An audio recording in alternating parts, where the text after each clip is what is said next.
사도행전 6장 3절입니다. 같이 읽습니다. 시작. 형제들아, 너희 가운데서 성령과 지혜가 충만하여 칭찬받는 사람 7을 택하라. 우리가 이 일을 그들에게 맡기고. 사도행전 6장 3절 말씀. 아멘. 네, 감사합니다. 이제 하나님 말씀 함께 봅시다. 사도행전 6장 1절에서 7절까지 말씀. 제가 든 성경으로는 신약성경 195쪽쯤에 있습니다. 신약성경 195쪽. 사도행전 6장 1절에서 7절까지 말씀을 한 절씩 교독을 하겠습니다. 사도행전 6장 1절에서 7절입니다.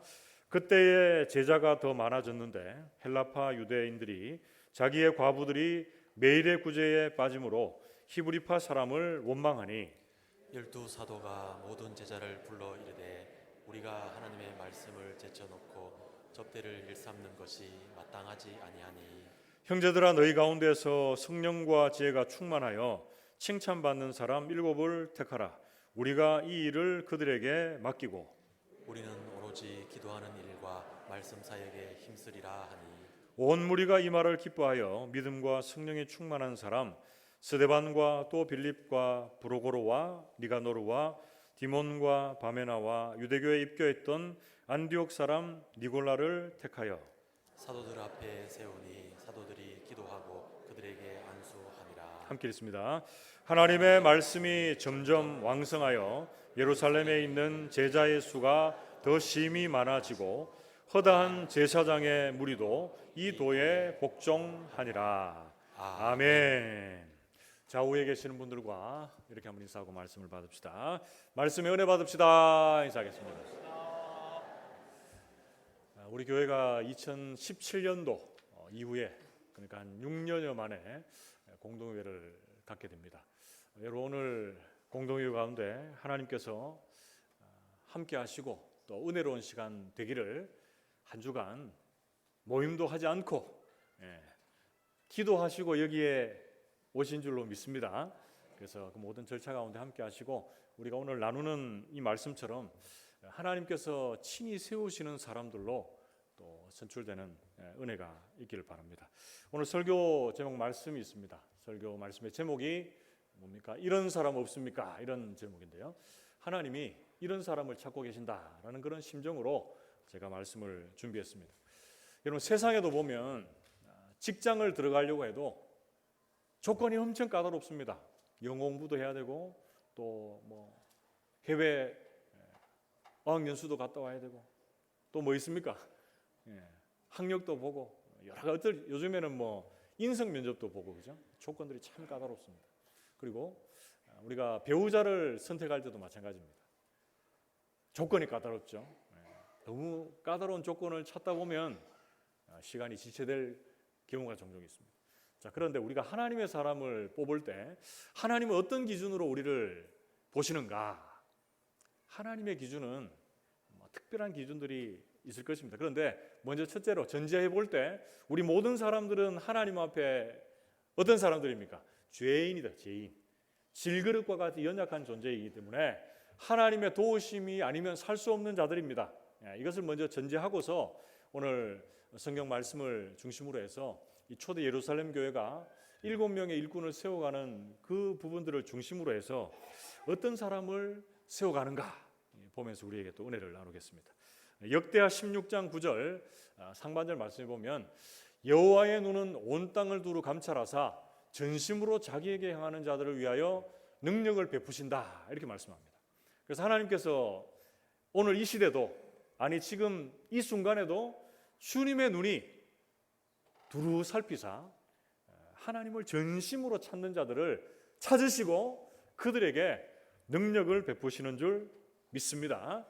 우리 여기 나온 교회 모든 성도들이 이런 하나님께 찾긴 바 인생 되고 하나님의 눈에 띄는 하나님이 주목하는 인생들 다 되시기를 주님의 이름으로 축복합니다. 여러분, 본 말씀 본격적으로 들어가서 이 본문 말씀의 배경을 좀 알 필요가 있습니다. 사도행전은 어떻게 시작합니까? 초대 예루살렘 교회의 부흥으로 시작이 됩니다.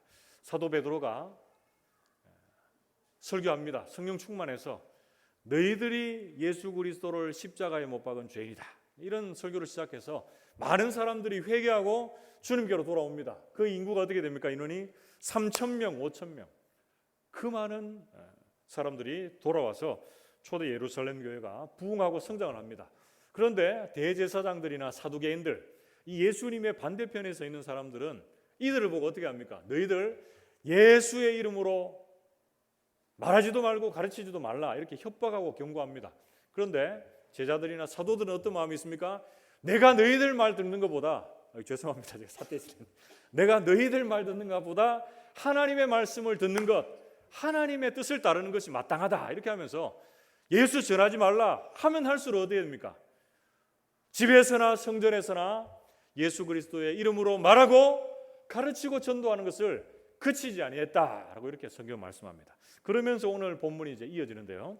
사도행전 6장 1절 말씀에 그때의 제자가 더 많아졌는데 헬라파 유대인들이 자기의 과부들이 매일의 구제에 빠짐으로 히브리파 사람을 원망하니, 이렇게 말씀합니다. 그때에 어떤 때입니까?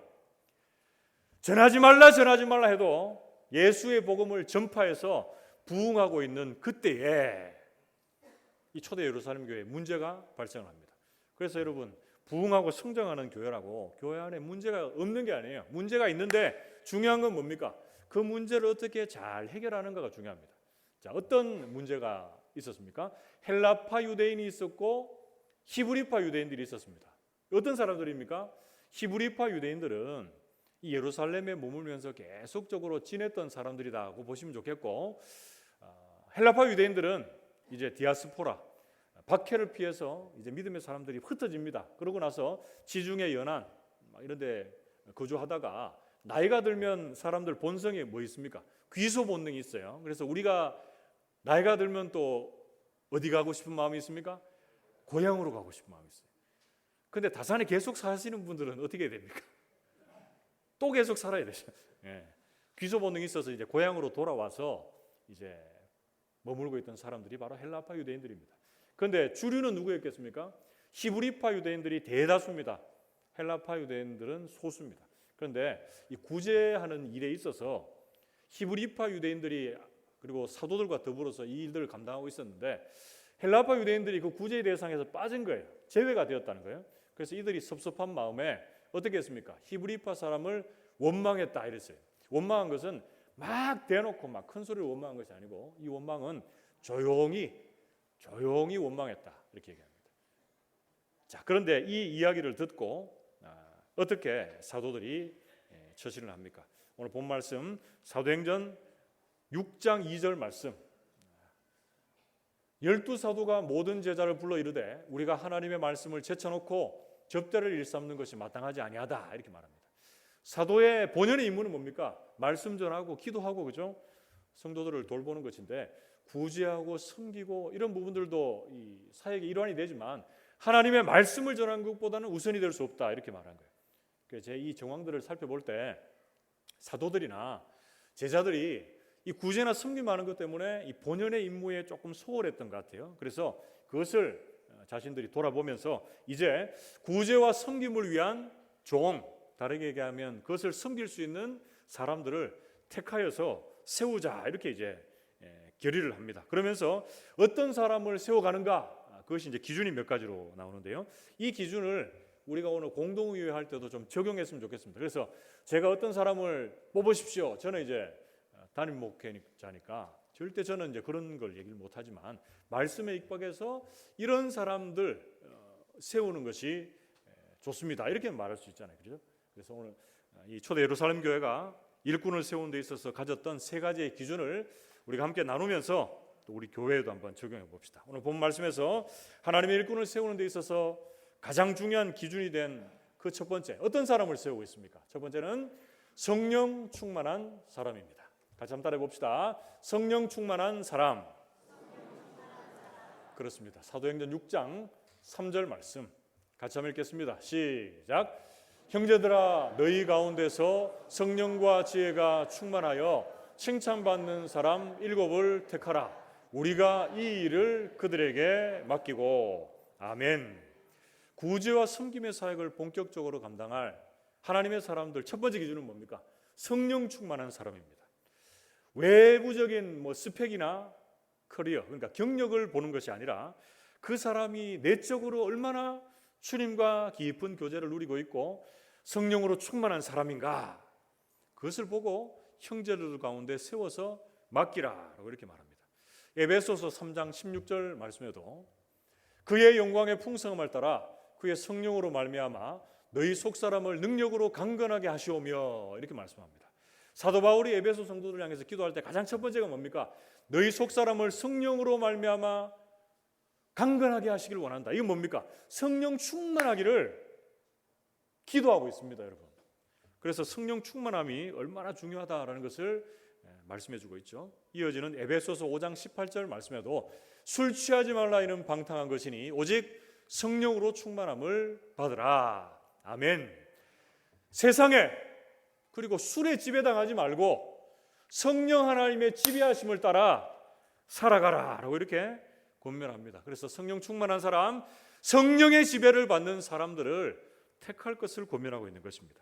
사랑하는 성도 여러분, 오늘 본문 말씀에서 배우게 되는 하나님의 일에 쓰임받는 하나님의 사람에게 있어야 할 그 첫 번째 기준 뭐라고요? 성령 충만한 사람입니다. 하나님과 깊이 교제하며 성령의 충만함을 입고 성령의 지속적으로 인도하심을 따라가는 사람, 그 사람을 우리는 하나님의 사람으로 세워야 합니다. 우리 모든 성도들이 성령 충만한 하나님의 사람들이 되셔서 하나님의 일에 귀하게 쓰임받고 하나님이 복 주시는 인생들 다 되시기를 주님의 이름으로 축복합니다.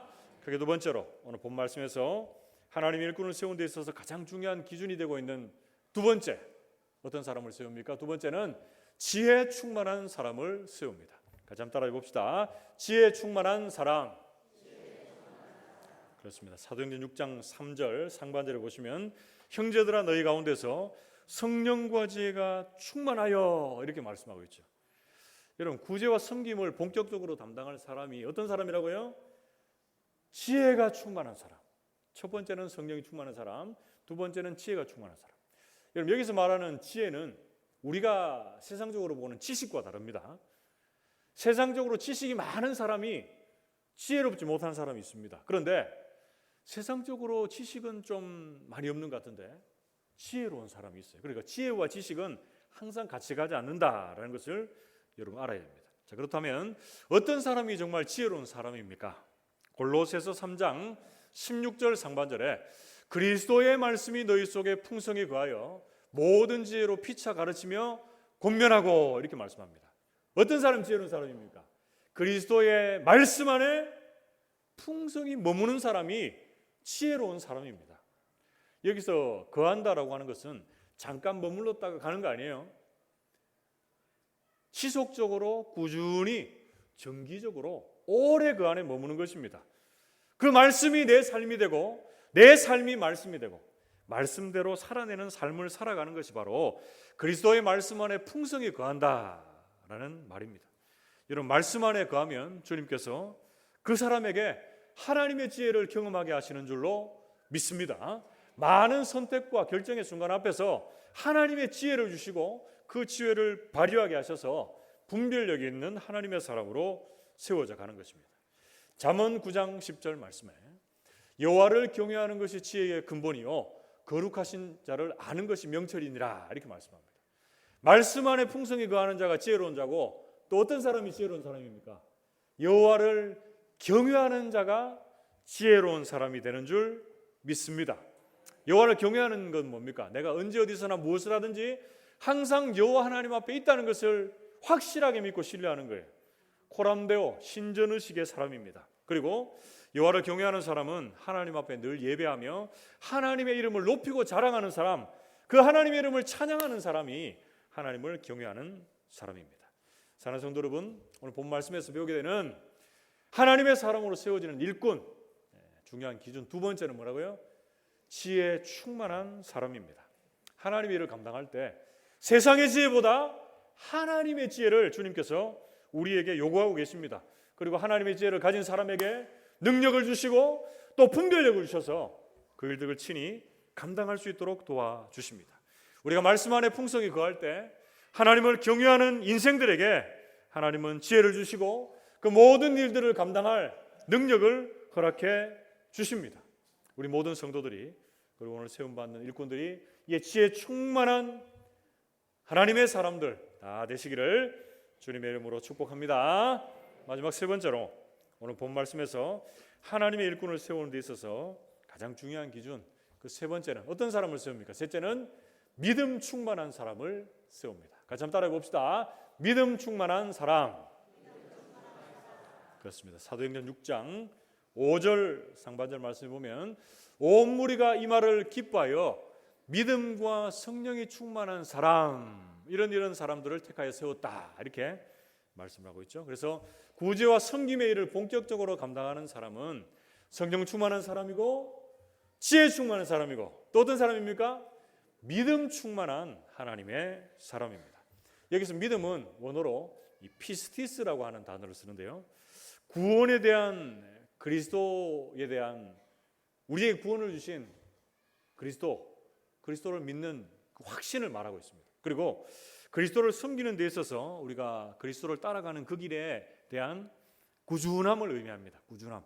그래서 믿음은 내가 믿음이 있다 없다 이렇게 금방 믿음이 들어왔다 나가는 것이 아니고, 믿음은 꾸준한 신실한 그 모습을 믿음이다, 이렇게 말하고 있습니다. 여러분, 어떤 존재를 믿고 따른다는 것이 무엇을 의미합니까? 지속적이고도 꾸준한, 그리고 성실하고도 확실한 신뢰를 의미합니다. 그런 믿음을 가진 사람을 하나님이 기뻐하십니다. 히브리서 11장 6절 말씀에 믿음이 없이는 하나님을 기쁘시게 하지 못하나니 하나님께 나아가는 자는 반드시 그가 계신 것과 또한 그가 자기를 찾는 자들에게 상 주시는 이심을 믿어야 할지니라. 아멘. 여러분, 믿음을 정의할 때 어떻게 합니까? 믿음이 있어야 하나님을 기쁘시게 하는데, 여기서 믿음은 뭡니까? 히브리서 11장에 나오는 믿음은 뭐죠? 바라는 것들의 실상이고 보지 못하는 것의 증거다. 자, 믿음이 지금 막 금세 보여지진 않아요. 내 모습은 연약합니다. 믿음이 이리저리 흔들립니다. 그러나 나는 연약하고 부족한 모습이 있지만 내가 믿고 있는 주님께서는 강하시고 확실하신 분이시고 전능하신 능력의 분이시다라는 것을 절대적으로 믿고 의지하는 것, 꾸준히 믿고 따라가는 것, 그것이 믿음이 되는 줄로 믿습니다. 그리고 히브리서 11장 6절에서 말하는 믿음은 뭡니까? 믿음은 하나님이 반드시 계시다는 것과 그가 하나님을 찾는 자들에게 상 주시는 이심을 믿는 것입니다. 여러분, 여기서 상은 뭡니까? 주님이 반드시 계실 뿐 아니라 주님을 찾는 자들에게 세상에 줄 수 없는 영원한 생명의 면류관, 소망의 면류관, 의의 면류관을 주실 것이다 라고 하는 그것을 확실하게 믿는 것이 바로 믿음을 가진 하나님의 사람들입니다. 사랑하는 성도 여러분, 오늘 본 말씀에서 배우게 되는 하나님의 사람, 하나님의 일에 쓰임받는 사람들에게 있어서 있어야 되는 가장 필요한 기준, 중요한 기준 세 번째는 뭐라고요? 믿음 충만한 사람을 하나님이 찾고 계십니다. 주님을 향한 꾸준하고도 신실한 신뢰, 주님을 향한 확실한 이 믿음을 가진 하나님의 사람을 하나님께서 사용하십니다. 하나님께서 반드시 계시다는 것과 그를 찾는 자들에게 상 주시는 이심을 믿는 믿음 충만한 하나님의 사람들이 다 되시기를 주님의 이름으로 축복합니다. 여기서 설교 끝날 줄 알았죠. 조금 더 있습니다. 자, 우리가 세 가지를 살폈는데, 성령 충만, 지혜 충만, 믿음 충만, 이 세 가지를 살폈는데 다 공통되는 게 뭡니까? 공통되는 게 사도행전 6장 3절 하반절에 보면 칭찬받는 사람 7을 택하라. 우리가 일을 그들에게 맡기고 이렇게 돼 있죠. 그래서 칭찬받는 사람입니다. 다르게 얘기하면 사람들에게 인정받는 사람입니다. 인정받는 사람. 저는 공동회를 앞두고 제가 목회자가 아니고 성도였으면 이 공동회를 내가 대할 때 어떤 마음이 있었을까? 어떤 마음을 가질까? 이렇게 한번 생각해 봤습니다.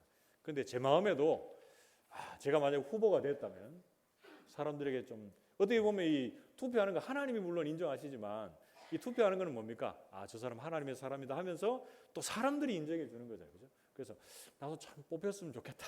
이런 마음이 솔직하게 있었습니다. 그래서 여러분들에게도 그런 마음이 있는 줄 아는데 뽑히고 나면 뿌듯함이 있을 거예요. 그죠? 그런데 더 중요한 거는 뭡니까? 사람에게 칭찬받고 인정받는 것도 중요하지만 누구 눈에 드는 게 제일 중요합니까?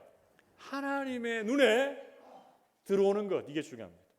내 생각과 방법을 다 내려놓고 하나님이 어떤 일들을 기뻐하실까 생각하면서 나아가는 것, 하나님이 주목하는 인생이 너무나 중요하다라는 것이죠. 여러분 오늘 말씀에서 7 집사라고 보통 흔히 얘기하는데 세워지는 사람들 몇 면을 한번 보십시오. 이 세워진 7 사람들이 다 뭡니까? 헬라식 이름을 가진 사람입니다. 헬라식 이름. 이것이 의미하고 있는 게 뭡니까? 이 초대 예루살렘 교회의 주류는 누구였죠? 히브리파 유대인들이 많았습니다. 그런데 세우는 사람을 지금 누굴 세우고 있어요? 헬라파 사람들을 세우고 있는 겁니다. 이것에서 우리가 알 수 있는 게 뭡니까? 교회가 이파 저파, 닭기파 대파 이렇게 나눠지는 것이 아니고 하나로 묶어지는 거, 하나로 묶어지는 거. 히브리파 유대인들이 헬라파 유대인이 막 원망하니까 그 사람들을 세워야 되겠다 이런 마음이 또 있었을 거예요. 이게 뭐 탕평책이라 그럽니까? 이런 게 있을 텐데 그것이 있었겠지만 그래도 예루살렘 교회가 풍성장하는 데는 다 이유가 있는 겁니다. 그리고 오래된 교인, 새로운 교인 구분이 없잖아요. 다 조화롭고 균형 있게 세워져가는 그 모습을 보면서 우리 교회도 그렇게 세워져가는 교회가 되기를 기대하고 여러분 기도합니다. 이제 구제와 섬김을 전담할 사람들이 세워지고 난 이후에 이 예루살렘 교회가 어떻게 변화되었는지를 한번 보십시오.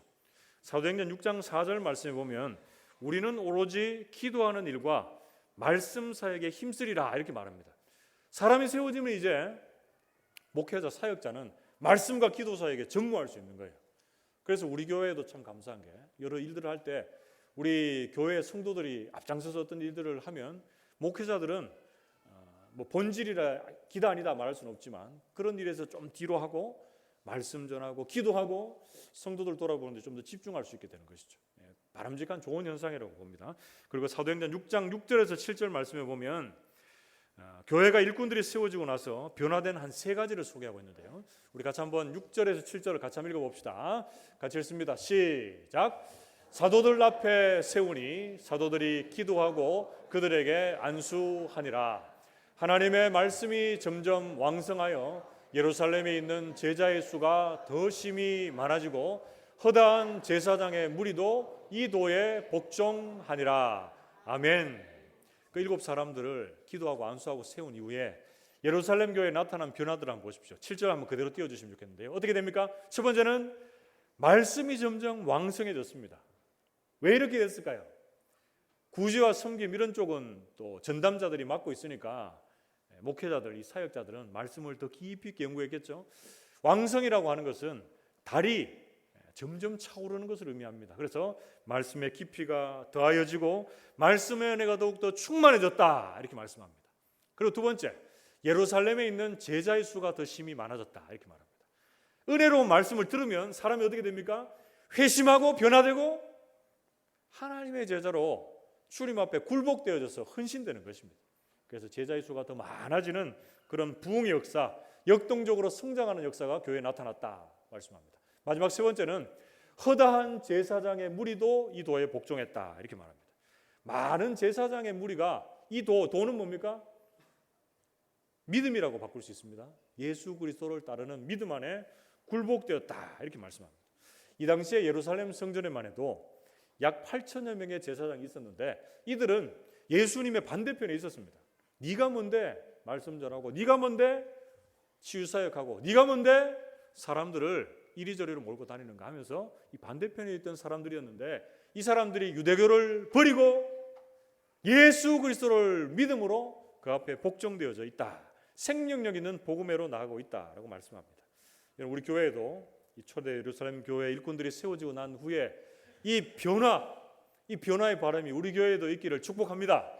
공동의회 이후에 교회 안 나오는 분들이 한 분도 없기를 바랍니다. 더 열심히 나오시고 공동의회 이후에 사역자들이 전하는 말씀의 은혜가 더 풍성해질 수 있기를 바랍니다. 그리고 회심하는 영혼들이 많아지고 믿지 않는 영혼들, 예수를 반대하는 영혼들, 예를 들어 우리 금요기도회 하는데 좀 시끄럽다고 경찰 부르는 이런 분들, 예수에 대해서 또 복음에 대해서 반대하는 분일 수 있죠. 물론 뭐 시끄러워서 그럴 수도 있을 것입니다. 이렇게 교회를 잘 알지 못하는 분들까지도 주님의 도에 복종하는 역사가 나타나는 우리 교회 다 될 수 있기를 주님의 이름으로 축복합니다. 말씀을 맺으러 갑니다. 여러분 오늘 말씀에서 깨닫게 되는 하나님이 쓰시는 하나님의 사람, 하나님이 찾고 찾으시는 사람 어떤 사람입니까? 첫째는 성령 충만한 사람입니다.